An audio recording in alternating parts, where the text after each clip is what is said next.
小麦中筋面粉400克，用200克的温水分次慢慢的加入到面粉里，搅拌成絮状，揉成盆光、面光、手光的面团，盖上盖子醒面30分钟。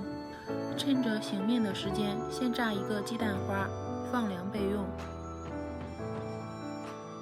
韭菜切末，韭菜要想不出水，先加食用油搅拌均匀。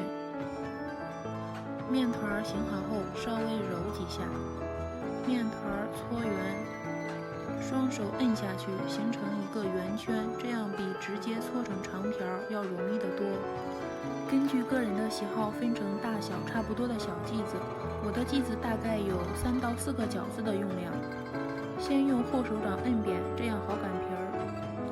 皮儿擀得不要太过于薄。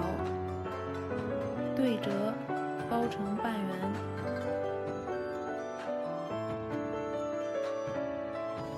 边缘再向里边内扣。如果你有更好的包韭菜盒子方法的话，欢迎在评论下方分享出来哦，谢谢。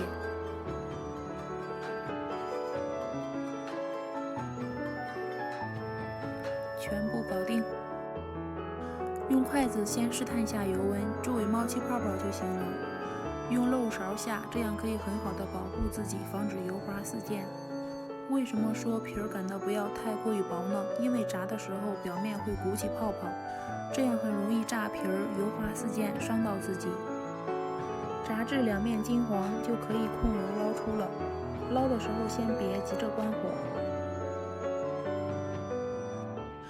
虽然油炸的东西不能吃太多，但是偶尔吃一次还是可以的。又香又脆又酥的炸韭菜盒子做好了。谢谢你的观看，我们下期节目再见。